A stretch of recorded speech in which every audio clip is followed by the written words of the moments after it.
24 گھنٹے نہیں گزریں گے اللہ تعالیٰ تمہاری پریشانی کا کوئی نہ کوئی حل نکال دے گا۔ سیدہ خاتون جنت کو رسول اللہ نے وہ مقام عطا فرمایا کہ ادھر سے اگر آپ سیدہ پاک کی بارگاہ میں نذرانہ پیش کرتے، ادھر سے گنبد خضرا سے آپ کا انعام پہنچ جاتا ہے۔ اللہ نے سیدہ پاک کی رضا میں رسول اللہ کی رضا کو پنا رکھا ہوا ہے۔ اللہ سیدہ پاک کی بارگاہ میں نذرانے کو رد نہیں کرتا۔ مالی پریشانی ہے، جانی پریشانی ہے، قرض کی پریشانی ہے، جاؤ وظیفہ لے جاؤ، اس فقیر سے بھی لے جاؤ آج۔ اور یہ وہ وظیفہ پتھر پر لکیر نہیں ہے، لوہے پر لکیر ہے۔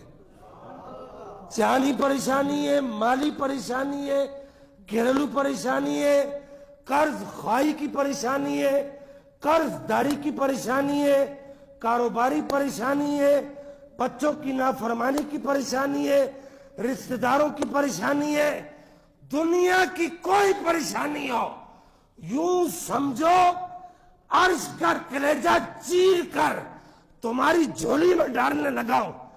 2 نفل اللہ کی بارگاہ میں اللہ کو راضی کرنے کے لیے پڑھو، اس کا ثواب سیدہ پاک کی بارگاہ میں پیش کرو اور عرض کرو، سیدہ پاک کی بارگاہ میں عرض کرو کہ نفل کا ثواب پیش کرنا میرا کام تھا، پریشانی دور کرنا اللہ کی بارگاہ سے کروانا آپ کا کام ہے۔